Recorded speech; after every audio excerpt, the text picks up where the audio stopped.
هو زيارة الأمين العام. زيارة الأمين العام من المنتظر أن الأمين العام يقدم تقرير في شهر أبريل.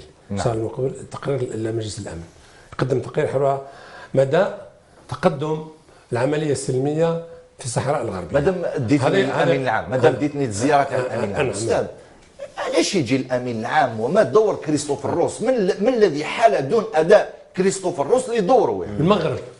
المغرب لم تتعاون مع كريستوفر روس بحجة أنه متعاطف مع القضية الصحراوية. هو ليس متعاطف، وهو يطبق في القانون الدولي ويطبق في الشرعية الدولية، وجاء باسم هذه الشرعية الدولية. والمغرب تتهمه بأنه منحاز إلى حق الشعب الصحراوي. هو ليس منحاز والعالم كله يعرف هذا، ولكن يستفيد روس لما ينحاز لا في ذهن المغرب، في ذهن العرش، في ذهن النظام الملكي المغربي فقط، في ذهنهم فقط. على هذا الأساس الأمين العام جاي بنفسه يزور الجزائر ويزور المخيمات الصحراوية ويزور موريتانيا كذلك، لأنه وأكيد أنه سيفرد المغرب بزيارة خاصة لوحدها. وبالتالي هو لإنجاز تقريره لابد أن يوقف على حقائق، لأن كريستوفر روس يعني لم يتمكن من زيارة الأراضي المحتلة، والأمين العام سيزور الأراضي المحتلة إذا أراد مجلس الأمن ذلك رغم أنف المغرب، ويعد تقرير بذلك، لأن المنظمات الدولية الحكومية وغير الحكومية كلها طالبت بإدراج، والاتحاد الافريقي على راسها والاتحاد الاوروبي كذلك، ولكن باحتشام نوعا ما، لان كان اصدقاء المغرب هناك، انهم طالبوا بادراج مسائل حقوق الانسان ضمن مهام المينارسو. فالمينارسو تسهر كذلك، ولكن المغرب رفض، لان المفروض ان حقوق الانسان تندرج ضمن المهام الاساسيه للمينارسو. فمن مهامها تنظيم الاستفتاء، وفي انتظار تنظيم الاستفتاء حمايه حقوق الانسان والارتقاء بحقوق الانسان كذلك. الى هذه قضيه الجمهوريه العربيه الصحراويه، هذا واقع لا يمكن تجاوزه، حقيقة واقعية. الكثير من الدول في افريقيا واسيا وفي اوروبا اعترفت بالجمهورية العربية الصحراوية. الديمقراطية شأنها في ذلك شأن القضية الفلسطينية. هذه لا يمكن أبدا تماطل المغرب من شأنه أن يزيد فقط في آلام الشعب الصحراوي وفي آلام المنطقة. لكن هل توافقني الرأي أستاذ علاء العايب أنه هناك تعتيم إعلامي غربي على القضية الصحراوية؟ لا، في القضية الصحراوية كان ما يسمى بالجهاز الإعلامي الرسمي اللي هو حكومي، وكان الجهاز الاعلامي التابع للمنظمات غير الحكوميه، مثلا كامنستي انترناسيونال، نعم، وهيومن رايت واتش، نعم، والكثير من المنظمات الدوليه غير الحكوميه، وريبورتر سون فرونتير وميدسان سون فرونتير. كل هذه المنظمات اصبحت فعاله جدا، وقدمت صورا بشعه عن انتهاكات صارخه لحقوق الانسان والتعذيب والاعتقال والمحاكمه والتصفيه خارج المحكمه، يعني تصفيه خارج القانون، تصفيه الجزائيه، اكسترا جوديسيال. هذه كلها ممارسات وحشيه منتهكه لحقوق الانسان طولا وعرضا، والمجتمع الدولي يعني ينتظر ويقف متفرجا في الجهه الاخرى. فالان على هذا الاساس نقول ان مجلس الامن من المهام الأساسية، وعلى هذا الأساس يخضعوا الفيتو حق النقد، أن استناد للمادة 24 و25 من ميثاق الأمم المتحدة، أن مجلس الأمن هو الذي يسهر على حفظ السلم والأمن الدوليين، وقضية الصحراء الغربية وقضية فلسطين تهدد السلم والأمن الدوليين، وبالتالي أن هذا المجلس لم يقم بدوره كما ينبغي، وهو يكيل بمكيالين. ومن ثم فالآن مدة أكثر من 40 سنة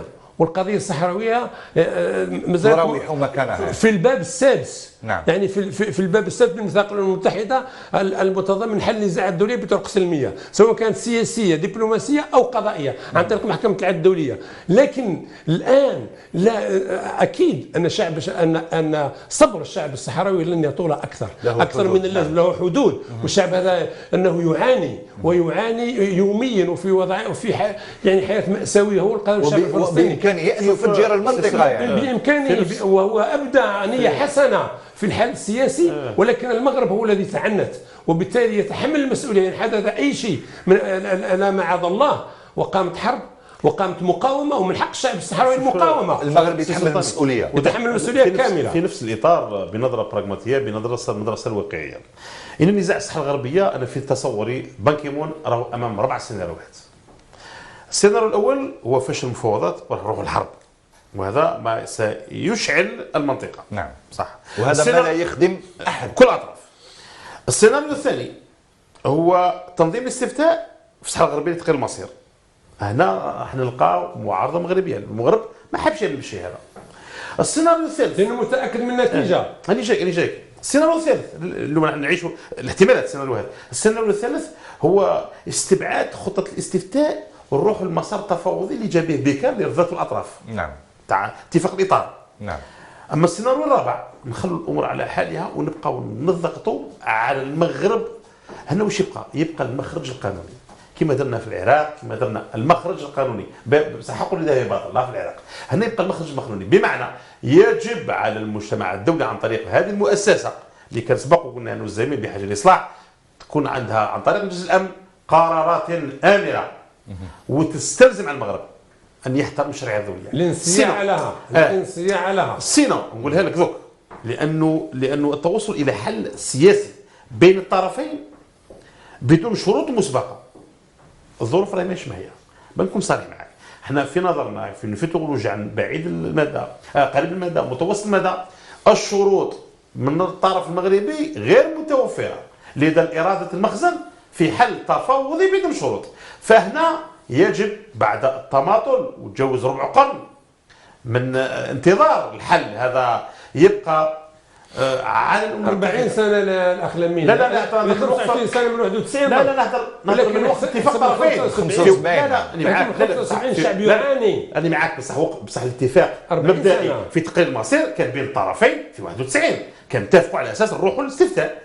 وكل المغرب كيسعى الغربي. انا ذلك المغرب حسن الثاني قبله. يقبل امام المجتمع الدولي. هذا التزام قانوني واخلاقي وسياسي يلزم الدوله المغربيه. صح. نعم. اليوم في جزنا ربع قرن تقييم ما كانش اراده حقيقيه. لا تغير بليغراف انه القرار اليوم تغير المغربي ولا يقول لك ما يستعمرش هنا تهرب من التزامات. قال لك انا نروح الحكم الداخلي كبير واسع. دونك يبقى في نظري هو احترام الشرعيه الدوليه. هنا المخرج هو المخرج القانوني ليصدر قرارات من مجلس الامن تفرض على المغرب بالاستجابه الى قرارات الامم المتحده. سينو بنكونوا صرحاء مع الاستاذ في القانون.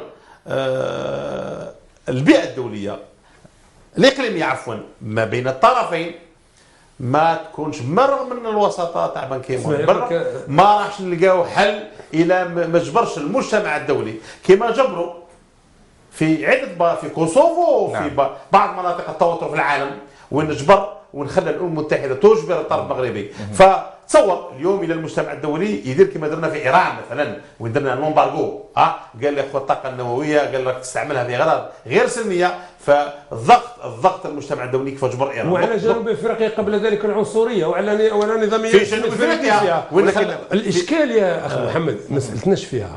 احنا هذه قضيه عربيه بامتياز.